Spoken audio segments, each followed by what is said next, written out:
oh ya gue kan orangnya pede mampus ya. Berarti kalau gue masuk TV dihina satu Indonesia pun gue nggak malu. Nah dari situ. Dan sudah dihina satu Indonesia. Boleh tanya kalau Chef Juna masak tuh enak gak sih sebenarnya? Dia kan nyari nih orang. Enggak dia. Sempat buka travel. Terus susah ya waktu itu pandemi jadi nggak begitu cepat untuk menghasilkan. Bukan jaringan.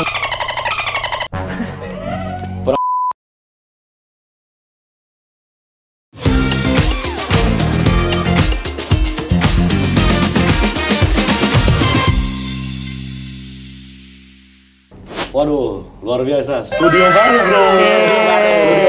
Studio baru. Gila, terima kasih Ruang Kreatif spesial Anda. Mantap. Kita juga makasih sama Bapak Buce. Yes. Bapak Buce yang di episode kita yang 1, 2, 3. Ting. Sampai 7. Sampai 7 dikasih tempat buat kita bisa podcast. Buat teman-teman yang mau asuransi, hubungi Bapak Buce. Ini Bapak Buce yang ini orangnya nih. Ya. Orang nggak kenal aja dikasih tempat podcast, apalagi Anda nasabahnya dibantuin pasti. Sama sekalian kita mau ngucapin congrats kali ini kan baru merit. Oh iya, congrats baru merit. Bapak Buce dan Ibu Yosi semoga jadi keluarga yang sakinah. Mawadah. Soleha ya, satu lagi apa sih? Itulah. Ini. Semoga diberkahi anak-anak yang ganteng, cantik, kasih nama Daven jadi presiden anak Anda.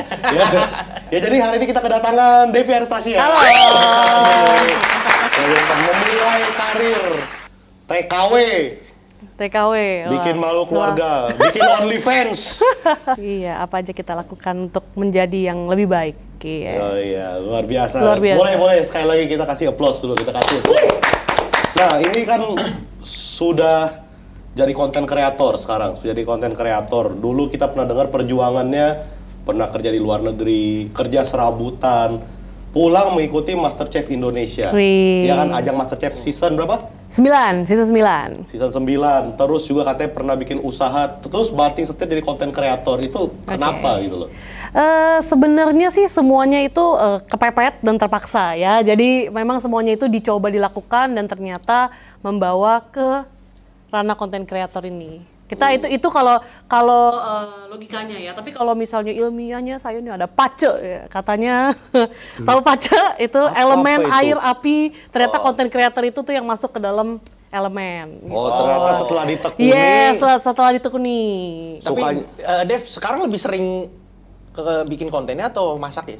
Sekarang sih lebih ke bikin konten sih. Kalau masak itu cuman karena kita ya memang keluarnya dari MasterChef Indonesia, jadi memang menekuni dunia masak dan tapi lebih ke konten sih. Jadi kalau dibilang kayak wah ini chef keren banget gitu nggak juga. Nah konten yang paling viral punya sampean nih apa konten yang bikin sampai dikenal orang tuh apa kontennya yang lalu itu? Oke. Kalau yang viral dan dikenal orang ini agak beda nih, karena kalau yang viral itu belum tentu orang kenal, tapi yang membuat dikenal itu mungkin konten yang walaupun viewsnya nggak sebanyak yang viral ini, tapi tuh kayak Devi banget gitu. Jadi yang viral itu yang sering di TikTok dan di Instagram itu yang lumayan lah bisa sampai 20 juta, itu yang tanya-tanya bahan. Jadi kita nanya bahan ke stranger di jalan, terus udah kayak gitu kita masakin buat mereka. Itu kan sosial eksperimen kayak gitu orang suka ya, seperti biasa. Tapi itu ciri khasnya Devi banget tuh berarti? Yes, jadi ini adalah sebenarnya diambil dari gimana caranya konten itu tetap bisa naik tanpa harus bagi-bagi uang, kayak gitu. Karena sebenarnya orang itu suka sosial eksperimennya, tapi kita pengen juga jadi konten kreator yang nggak bagi-bagi uang gitu. Ternyata bagi-bagi makanan, mungkin makanan enak gitu ya, yang dimasak sama, wah kesana chef nih, jadinya kan lumayan gitu. Tapi orang bilang enak tuh makanannya tuh. Ya, kalau di depan kita habis jual, masa tiba-tiba nggak enak gitu kan. Tapi memang biasa rasanya pasti masih bisa dimakan lah gitu. Pasti bisa dimakan. Nah itu kita maksudnya ya saya kan pernah juga dimasakin sama dia. Enak. Ini ngomong-ngomong kok dari tadi kayaknya deket banget emang nih. Iya, jadi for your information. FYI ya. Ini adik gua nih. Wah, ini hebat perjuangannya. Coba dilihat mirip mah mukanya guys. Nah, udah mirip. Iya. Adik kandung ya bro ini? Adik kandung ya? Kandung. Memang bapak saya beda-beda. Iya. Nah kan masaknya enak. Betul. Ya kata orang juga masakannya enak, saya juga makan enak gitu masakannya. Kenapa nggak jadi chef profesional aja? Bukannya uangnya lebih banyak terus kamu kembali ke MasterChef marah-marahin itu yang masak. Nama juga lebih besar kan, nama besar. Oke. Jadi kamu orang-orang masak gak enak. Makanan apa ini? kali lempar kunci. Sebenarnya karena mungkin jalan yang ditempuh ya. Jadi untuk bisa sampai ke chef profesional kayak Chef Juna atau Chef Renata gitu ya. Itu kita selalu bilang mereka itu chef lapisan pertama di muka bumi ini gitu ya. Di Indonesia Raya itu mereka chef layer lapisan A pertama. Ya layer A itu top layer. Mereka untuk sampai sekarang itu mereka mungkin udah butuh 10 sampai 20 tahun gitu ya. Ngabisin 10.000 jam untuk menempuh itu.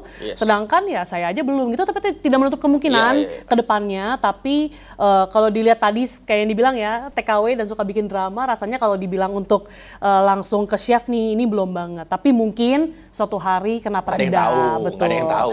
Nah, kalau masalah jumlah uang yang pasti bisa dari mana saja ya kan. Content creator juga sekarang jago-jago. Tidak bilang kayak content creator uangnya pasti lebih banyak dari chef, tapi tergantung chefnya chef apa dan content creatornya content creator apa. Bisa jadi juga lebih banyak satu sama lain gitu. Oh, berarti kayak Chef Juna, Chef Renata itu banyak itu uangnya, orang udah masak private juga di TV juga banyak gitu. Kalau itu banyak. Boleh tanya kalau Chef Juna masak tuh enak gak sih sebenarnya? Dia kan nyari nih orang. Enggak, dia kan ngomel-ngomel. Kalau masak sih jujur nih ya, belum pernah makan juga gitu. Tapi kalau dari bentuknya sih proper banget. Dan pastinya kalau bisa sampai sekarang sih mestinya enak ya. Karena betul. Karena sesuatu yang kalau cuma settingan nggak mungkin bisa sampai sebesar itu. Pasti akan dibarengi dengan skill juga. Gitu. Oke. Nah ini kita kembali ke Devi-nya nih. Ya. Waktu pertama kali bikin konten, ya ada nggak dicibir? Terus kalau begitu dicibir, begitu dihina, di komen-komen jelek-jelek pasti ada kan? Head speech pasti ada. Itu kenapa tetap dilanjutin gitu? Kalau misalnya memang ada atau gimana? Nah, ceritanya tuh mau melanjutkan itu kenapa gitu loh? Kalau pertama kali bikin konten dicibir itu pasti ada. Jadi pasti ada. Karena bisa jadi memang orang mau mencibir aja. Kedua, jangan-jangan kita memang pantas buat dicibir. That's why awal-awal dulu bikin konten kayak nggak tahu nih arahnya mau kemana, semua dicoba. Jadi waktu pertama kali keluar dari MasterChef, ngejulit di TikTok iya, masak iya, bikin konten fashion iya, akhirnya ngebahas gado-gado tuh ceritanya. Gado-gado ngebahas ranah yang mungkin bukan ranahnya kita, itu pasti akan masuk banyak cibiran. Tapi semenjak kita udah mulai tahu kemampuan kita di mana dan orang sukanya di mana, cibiran itu pasti akan berkurang walaupun tetap pasti akan dicibir kayak gitu. Maksudnya ya orang nggak seneng ada aja gitu ya. Tapi dikit lah ya. Dikit. Maksudnya itu kita bisa kontrol sih. Kecuali yang kita lakuin selalu sensasi ya berarti memang udah siap-siap aja siap-siap dicibir benar. Yang paling jahat orang pernah cibir tuh gimana? Kalau sekarang sih udah nggak pernah ngerasa yang paling jahat karena udah bener-bener jarang ngebacain dan jarang dimasukin hati. Mungkin yang pernah diingat aja deh, mungkin yang tapi yang pernah, apa ya? Oh ini. Yang mungkin keinget langsung nih top of mind adalah, wah ini orang susah banget ya buat jadi terkenal. Sedangkan ada beberapa orang yang cuma berdiri aja like-nya langsung ribuan. Yang pamer-pamer. Gitu-gitu. Maksudnya yang kaum good looking. Ya, kaum good looking. Oh, saya juga good looking. Yang dimaksud adalah ketika mulai perbandingannya itu adalah sesuatu yang sebenarnya nggak ada yang perlu dibandingin gitu. Memang beberapa orang pasti akan punya jalan yang lebih panjang dibandingkan orang lain. Yang ada juga memang yang berdiri aja udah langsung gitu. Banyak like. Cuma goyang kepala gitu, tapi banyak like-nya gitu. Mungkin itu sih. Goyang kepala nanti turun-turun kamera sini. Langsung ketahuan kan, explore-nya kayak apa kan? Betul. Ini kok saya kok begini ya explore? Enggak, itu dari TikTok-nya tuh kasih referensi ke saya begitu. Betul. Jadi lewat aja ya. Padahal TikTok kalau nggak ditonton tidak. Ini ya guys. Kalau tidak ditonton ya tidak keluar gitu. Ya, itu sudah direkomendasikan. Oke, lanjut. Nah, ini kalau waktu awal pertama kali bikin konten, ya tahu lah ya. Sorry, penghasilan waktu keluar dari MasterChef tuh dapat uang nggak waktu itu? Keluar dari MasterChef itu tidak dapat uang dan tidak dibayar. Itu kayaknya semua orang juga udah tahu sih. Tapi kita tetap dapat exposure itu ya. Itu yang ditukar dan setelah itu ya pinter-pinter kitanya mau kemana gitu. Oh berarti ada endorse juga begitu ya pertama-tama? Awal-awal jujur enggak sih. Karena waktu di MasterChef season aku sendiri itu season 9, walaupun itu season yang lumayan oke banget kayaknya, tapi aku sendiri tuh keluar di 10 besar. 10 besar dan waktu itu ekspektasinya waktu pertama kali masuk MasterChef, mungkin keluar-keluar lumayan nih bisa dapat beberapa ratus ribu. Ternyata aku sendiri itu bukan yang paling favorit di season aku gitu. Maksudnya ya biasa aja ternyata dan tidak dapat sebanyak itu. Jadi waktu keluar pun itu memulai lagi dari nol. Tapi bedanya adalah kita jadi udah lebih tahu nih, oh industrinya tuh seperti ini. Jadi tetap thanks to MasterChef bahwa itu adalah batu loncatan dan di mana eye opening banget. Ternyata tuh this entertainment industry itu tuh sebesar ini. Karena dulu sebelum tahu MasterChef taunya cuman yang kayak YouTube, and then kalau TikTok berarti cuman joget, dan kalau TikTok berarti kalau cuman yang profesional aja yang bisa ngomong yang berbobot, Instagram cuman untuk yang cantik doang. Tapi setelah kita ke MasterChef gitu, so everyone can be whatever they want gitu. Jadi kita ini applause dulu, biasa. Chef, Anda Chef Renata, I love you.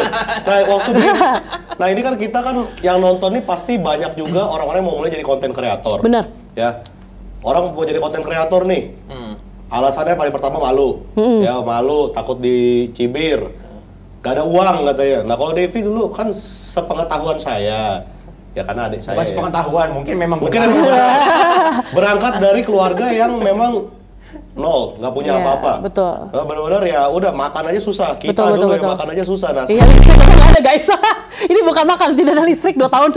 Ini kalau diceritain panjang lagi. Panjang, jangan. Benar-benar. Memang kita dulu sempat tinggal 2 tahun nggak ada listrik. Nggak ada listrik. Tapi itu bukan jadi alasan. Kita bagaimana mau memperbaiki hidup kita. Nah, sampean ini dulu memulai bikin konten ini loh. Oke. Pakai HP mahal kah atau barang-barang mahal atau pinjol demi beli? Oke. Jadi kalau handphone maksudnya puji Tuhannya. Oke. Apa namanya? Kalau handphone puji Tuhannya dari pertama kali masuk MasterChef pun udah lumayan lah. Maksudnya bisa pakai iPhone itu tuh tetap adalah suatu udah keberuntungan banget. Tapi memang waktu di zaman itu kayaknya iPhone udah 13, tapi kayak punyaku masih yang iPhone 11 dan yang ya tidak Pro yang biasa aja gitu ya. Kameranya bukan yang paling terbaik tapi bisa banget dipakai. Bahkan iPhone 10 aja tuh kalau masih kalian pinter color grading dan sebagai macam itu masih bisa banget dipakai.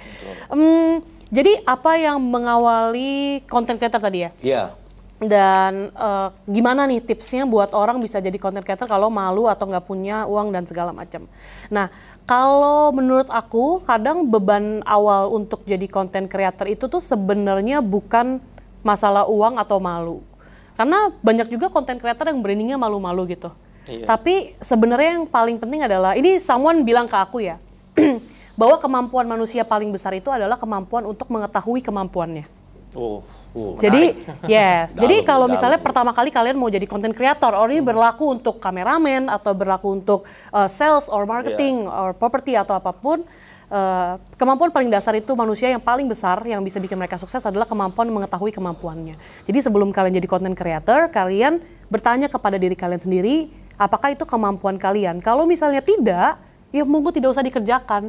Kalau kemampuan kalian contohnya adalah menggambar, dan pakailah kemampuan menggambar itu untuk membuat sesuatu. Jadi kayak kalau aku dari kecil karena memang banci tampil ya. Jadi suka nyanyi di gereja, terus paduan suara selalu ikut. Sampai ke Jerman pun kita sukanya tampil. Pokoknya acara apapun yang penting mau ikut bagus atau enggak. Jadi emang anaknya banci tampil. Ya suka spotlight lah ya. Yes, suka spotlight. Dan itu sah-sah banget. Jadi kalau kalian merasa gue suka banget spotlight, gue narsistik, no. Kayak itu tuh dan aku tuh sadar betul akan kemampuan itu. Tapi permasalahannya adalah untuk jadi musisi, untuk jadi ini butuh modal. Butuh modal, itulah yang membuat mimpi itu terkubur.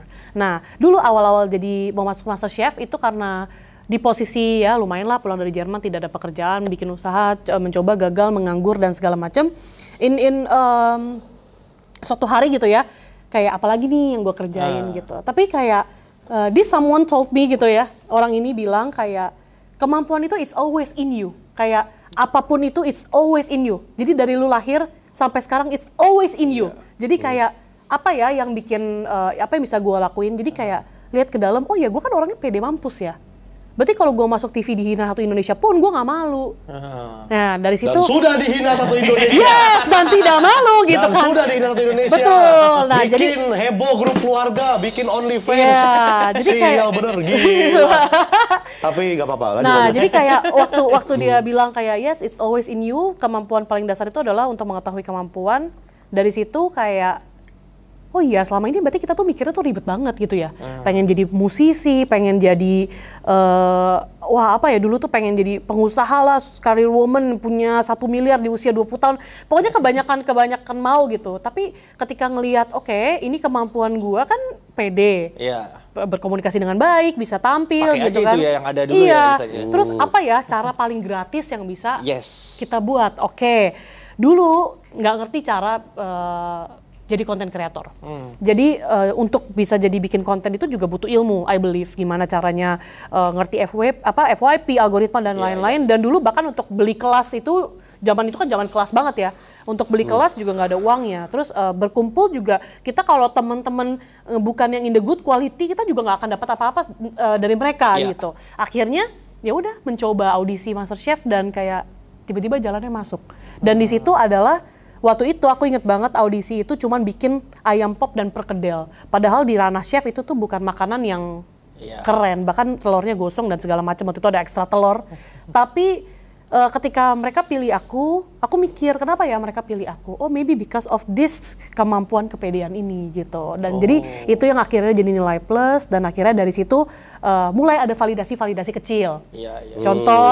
Contoh terpilih gitu kan, walaupun makanannya nggak enak. Oh kenapa nih kepilih? Bukan gak enak sih, pasti biasa aja. Kenapa nih terpilih? Oh mungkin karena kemampuan storytelling atau berkomunikasi dengan baik. And then masuk ke dalam MasterChef-nya. Oh kenapa nih orang-orang suka? Oh mungkin karena di kamera mukanya makan. Orang itu ada loh yang makan di kamera. Jadi maksudnya mukanya itu tuh di kamera makan, betul? Bapak-bapak, ibu-ibu kameramen? Ya, ibu-ibunya mana? Jadi ada orang yang di kamera tuh mukanya tuh makan gitu, ekspresinya bagus gitu. Walaupun aslinya tuh nggak begitu cantik atau ganteng. Ada yang kayak gitu. Terus selanjutnya itu kan validasi kecil kan, akhirnya dipakai terus. Kak yang ini kamu aja yang masuk boleh nggak? Itu validasi kecil seperti itu yang akhirnya membuat kita oke, yes we're doing the right thing kayak gitu. Akhirnya ketika keluar dari MasterChef, oh mungkin nggak begitu dapat banyak followers, exposure-nya nggak begitu bagus, tapi tidak susah lagi untuk memulai karena udah tahu nih it's always in me ini gitu. Jadi udah tahu melakukan di ranah yang tepat. Jadi gue itu bro lagi. Sepanjang 24 tahun. Sepanjang 24 tahun hidup nih. Anggaplah kita mulai kerja dari 17 tahun gitu ya. Jadi 17 ke 24 itu tuh 7 tahun? Iya, 7 tahun. Selalu melakukan hal yang salah. Iya, benar. Iya, selalu melakukan hal yang salah. Bener. Contohnya? Ya, coba bikin usaha, coba lari ke Jerman, bikin pengen kuliah sana. Tapi selalu gagal, kenapa? Karena it's never in me. Jadi nggak ngelihat ke dalam diri kemampuannya itu sebenarnya apa gitu. Coba mungkin ketika gue lulus SMA, gue nggak ke Jerman, casting, mungkin akan jauh lebih cepat berhasil. Iya.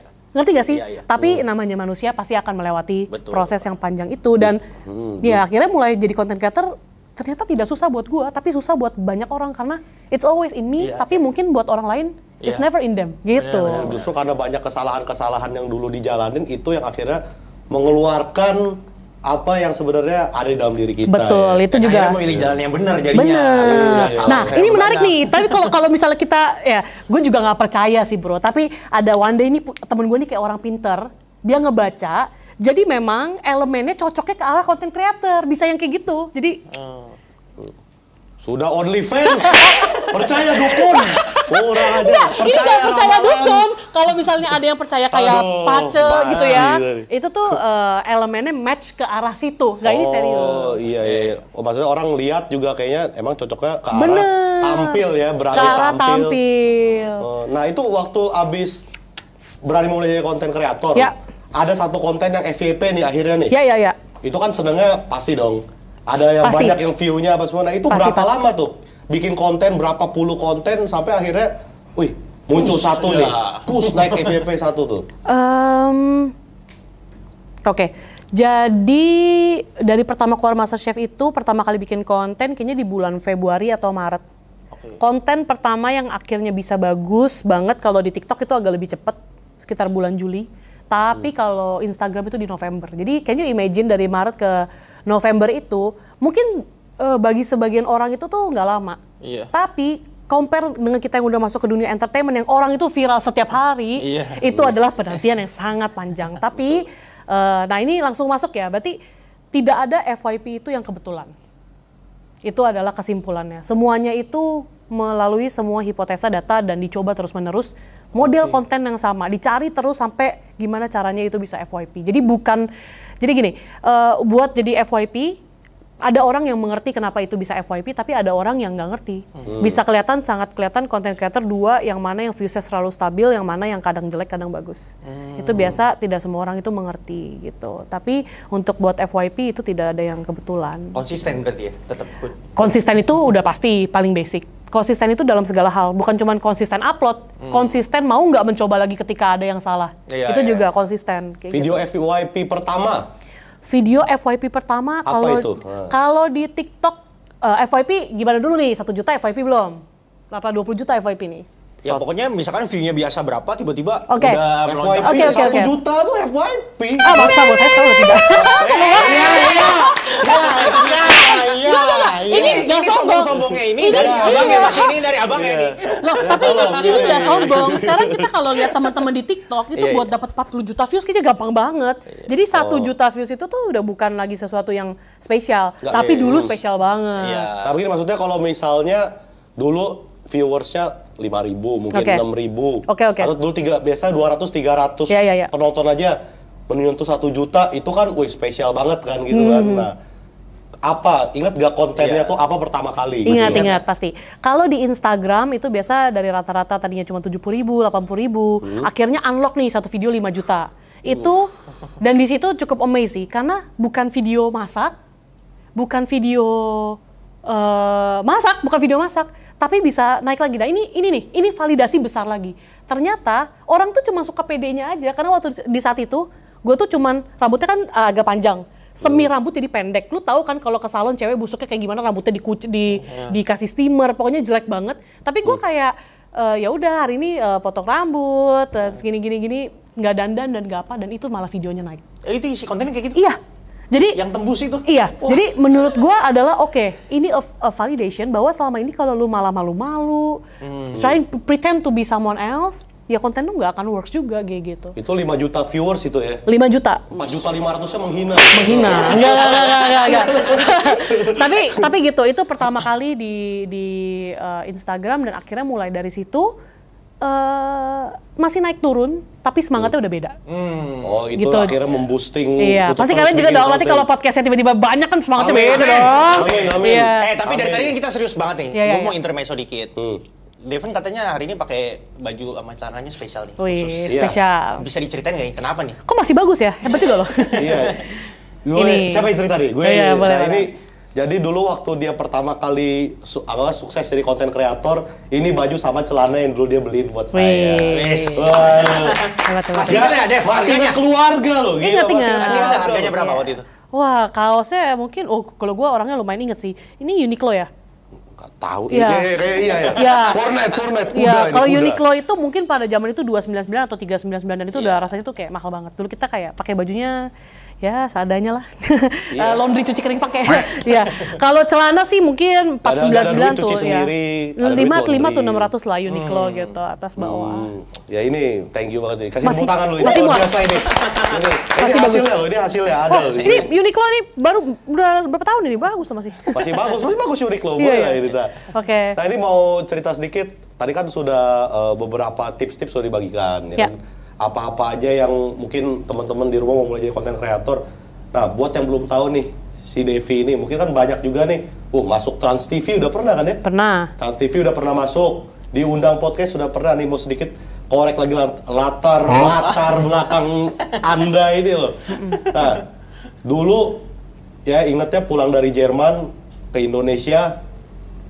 Mencoba buka usaha. Ya, jadi ya itu tadi umur juga sampai. Usahanya, Bang? Sempat buka travel. Terus susah ya waktu itu pandemi, jadi nggak begitu cepat untuk menghasilkan. Bukan jaringan.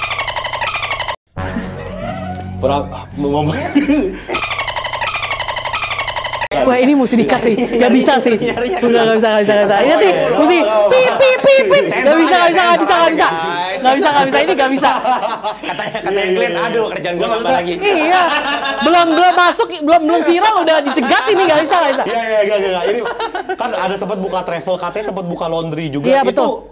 Kan sempat tuh promo laundry dulu, saya lihat ente promo laundry itu kenapa? Ya, tutup juga atau apa itu? Oh, bahkan waktu itu belum sempat mulai yang kayak gimana, masih mencoba untuk membangun karena untuk dibilang udah sampai ke tahap tengah pun belum gitu ya. Masih coba karena ini anak-anak yang nggak ngerti pulang dari luar negeri mau mencoba untuk bikin sesuatu dan akhirnya tidak berhasil, begitu saja. Jadi tidak ada yang bisa dibahas dari situ karena actually I'm not doing my best juga di travel, dan ketika buka laundry itu pun belum yang sampai jadi atau kayak gimana udah ditinggal. Karena itu nggak ngerti caranya sebenarnya dan tidak melakukan hal di ranahnya. Dan waktu itu mungkin fokusnya masih uang kali ya, karena kan miskin.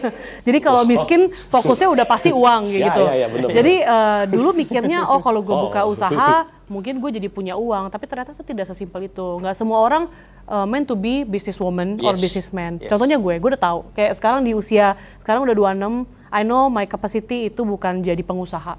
Karena actually gue bukan orang thinkingnya, tapi gue tuh orang visionnya yang pengen punya ini, itu pun harus dilempar lagi gimana caranya untuk bisa merealisasikan mimpi itu. Kayak gitu. Nah sedikit tambahan ini, kan bisa keluar negeri itu kadang orang pikir sebuah privilege. Betul. Nah dulu bisa keluar negeri itu kenapa? Dulu bisa keluar negeri pertama kali itu ada program, jadi kayak program, ini kalau disebut nama programnya juga mungkin bingung, tapi programnya itu adalah intinya di sana kita jadi babysitter. Udah kayak gitu kita dibayarin sekolah gitu. Oh ada ya? Ada. Unik juga itu ya? Unik. Ini di Belanda ada, di UK ada kayak gitu. Dan ya tidak mudah-mudah ya pada saat itu. Dan balik lagi dulu kepikirnya cuman, aduh gimana ya gue bisa kabur dari Indonesia Raya supaya kehidupannya jadi lebih baik kayak gitu. Ternyata sampai sana tidak mudah juga. Tapi itu semua proses untuk mentalnya jadi lebih baik kayak gitu. Jadi lebih kuat. Nah ini daging. Ya luar biasa lah, kita kasih tepuk tangan dulu. Nah ini pesan, jadi kita ngambil suatu pelajaran juga hari ini ya. Maksudnya kalau lu pengen jadi sesuatu, lu pengen jadi apapun, ya lu harus melihat ke dalam diri lu lagi. Ya, jangan lu bekerja, stres, kayak gue mau jadi pengusaha nih, gue bakal kaya raya. Ternyata nggak semudah itu juga. Tidak semudah itu, usaha itu juga perlu pengorbanan, perlu juga namanya due diligence. Betul. Due diligence dan perlu riset. Baik. Baik. Sepertinya di episode kali ini Devon lebih bijak mungkin karena sama adiknya kali ya. Benar. Mencoba menjadi kakak yang baik. Saya ininya doang congornya. Macito. Nah, ini paling terakhir pesan-pesan buat teman-teman yang di rumah. Kan teman-teman nih banyak nih yang lagi rebahan. Kayaknya gue juga bisa jadi konten kreator. Nah, tips-tipsnya apa lagi deh yang bisa ditambahkan? Atau mungkin orang introvert bisa nggak sih jadi content creator? Bisa banget, gila ya. Most of the content creator yang gue kenal itu introvert mentok. Tapi karena mereka tahu potensi mereka itu apa, balik lagi ya. Mereka tahu kemampuan di dalam diri mereka itu content creator. Mau nggak mau, mereka mesti belajar public speaking. Jadi di kamera mereka oke banget, aslinya introvert. Gitu, banyak sekali dan it's totally fine. Jadi kayak kalau kalian pemalu, kalau kalian ini kan kalau mau ngomong mau jadi content creator, tapi kalau kalian yakin itu ada di dalam diri kalian. Ini nih mungkin ya pesan terakhir. Gimana sih ciri-cirinya kalian tuh tahu kalian tuh sebenarnya punya this star DNA? Aida, welcome back. Atau kemampuan untuk jadi content creator itu biasanya kalau kalian itu udah mulai resah. Jadi kalau gue dan ngajarin teman-teman dan tim di rumah juga, dan kalau misalnya kalian lihat sesuatu dan kalian itu resah, mungkin kalian itu punya kemampuan di situ. Punya kemampuan di sana. Contoh, kalau kalian ngelihat binatang yang di abuse, kalian tuh sampai kayak sakit banget, yang sampai sedih banget, mungkin itu panggilan kalian ke sana. Mungkin gue setuju tuh. Panggilannya jadi duta penangkaran hewan kalau begitu. Itu bisa jadi gitu kan. Tapi kan nah untuk jalannya ke sana mungkin butuh uang ya. Begini. Oke. Biar aja dibukulin dari konten kreator. Jadi animal defender. Enggak. Ini kan kalau ini maksudnya istilahnya. Nah, kalau calling. Terus kalau misalnya kalian kayak ngelihat ada konten creator gitu ya, ngomongin sesuatu yang nggak benar misalnya, banyak kan yang cocok-cocok di TikTok gitu.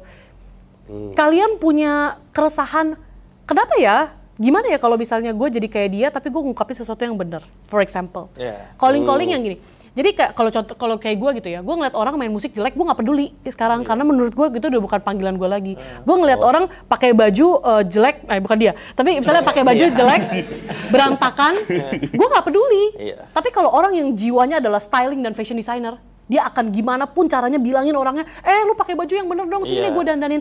This is your calling. Jadi kalau lu masih bingung nih sebenarnya gue tuh meant to be jadi content creator apa enggak ya?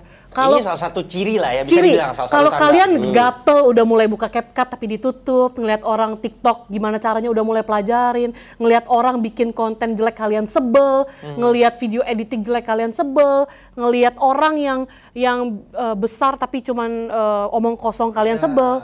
Maybe that's your calling. Berarti bahasa kasarnya, daripada lo kayak gitu, udah gue kasih unjuk yang benar. Iya, gue kasih unjuk yang benar. Iya. Gue aja yang maju nih. Benar. Tapi ada beberapa orang juga nggak boder. Kayak ya gue nonton TikTok cuman buat enjoy aja. Iya. Ada yang kayak gitu. Dan maybe that's not your calling. Jadi mungkin, iya tapi kan gue jago jualan. Oke, maybe bisa jadi afiliator. Kalau misalnya lu jago jualan dan lu tahu lu nggak punya malu, tapi lu nggak berasa ada panggilan di content creator, mungkin bisa jadi agent property or insurance. Itu butuh tidak tahu malu dan butuh sangat berjuang. Jadi agent insurance. Jadi itu intinya adalah kenalin diri kalian lebih lagi dan jangan pernah kayak menutup telinga kalau misalnya mendengar sesuatu kayak gitu. Karena if you open your eyes, your ears and everything, pasti akan dibukakan jalannya. Luar biasa. Ya kita senang banget si Devi sudah bisa datang hari ini. Tapi terakhir sekali. Wah, ada lagi ya emang ya? Terakhir sekali. Kalau jadi konten kreator, bisa hidup nggak? Makan dari penghasil dari konten kreator tuh bisa hidup atau enggak? Wah, ini menarik nih. Bisa hidup tapi tidak selamanya. Jadi buat konten kreator di sana juga kalau kayak gue sendiri, gue percaya this is not forever. Karena gue udah 26. Kalau cewek udah 30 udah agak tua gitu ya. Kecuali gue siapa yang cantik itu Yulia Bashul ya.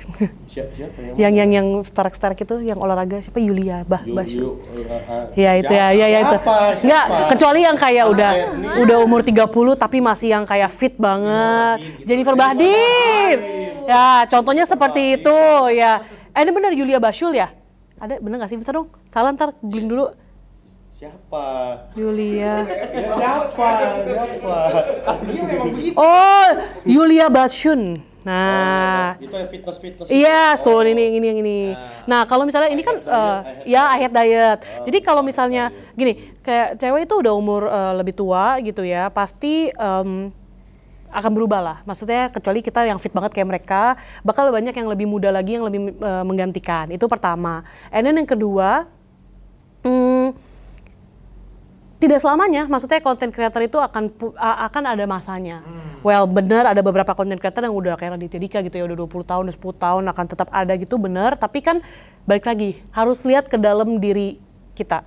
Kalau kayak gue sendiri, gue tahu gue punya kemampuan untuk content creating, tapi deep down di dalam itu, gue merasakan ada yang lain lagi nih. Nah, kalau untuk gue sendiri, mungkin this is not the forever, tapi selama kita ada berkat sekarang di sini, pasti sangat cukup makan, cukup minum, itu tergantung lagi gaya hidup Anda. Gitu. Jadi kayak nabung yang banyak, maybe jadi kalau waktu masa kalian udah habis ya uang kalian udah pegang gitu. Karena mungkin konten creator jaya maksimal banget, yang jaya ya, yang lagi gede lagi tuh maksimal banget 4 tahun, 3 tahun itu aja udah keren banget. Apalagi kayak zaman sekarang kalian tau lah yang cepet naik cepet turun gitu ya. Jadi harus terus berinovasi dan memperbaiki. Oh betul, nah dan berinovasi ini tuh sangat luas. Berinovasi itu bukan cuman gimana caranya biar viral.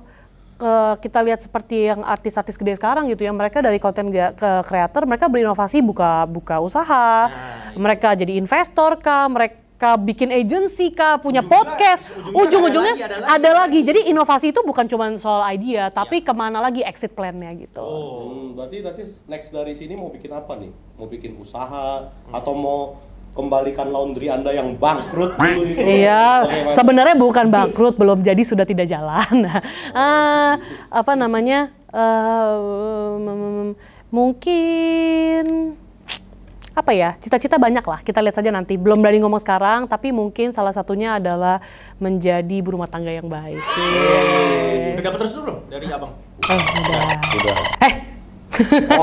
Tidak boleh disebut. Ya udah. Oke. Iya, ada mau promo-promo apa nggak nih, Dev? Mungkin Devi mungkin Devi ada mau promosiin, oh gue ada job di mana, atau gue ada mau bikin acara apa dan sekarang menekuni apa, dipromosikan, silakan.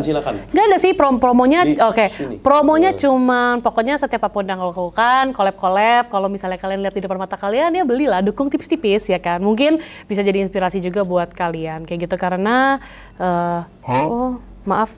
Ambil seat JPCC, gereja nih, ingat ya, jangan pernah lupa Tuhan. Nah, jadi itu ya, jadi kirain itu alarm udah mau pulang. Bukan. Ada seat gereja ya kan, seat gereja aja mesti booking, apalagi masa depan kamu mesti di booking. Masuk terus. Oke gitu. Pokoknya selalu dukung aja. Pokoknya apapun ya, jangan lupa follow lah Instagramnya supaya tidak ketinggalan ya kan. @Devi Anastasia. Nggak pakai NCI lagi. Tolong disensor ya. Saya kena suka. Oke. Thank you. Sekali lagi buat Devi udah mau hadir kemari, menyempatkan waktu. Dan buat teman-teman adopsi semuanya, jangan lupa like, share, subscribe, dan komen. Jadi thank you buat semuanya. Sampai jumpa di episode berikutnya. Bye.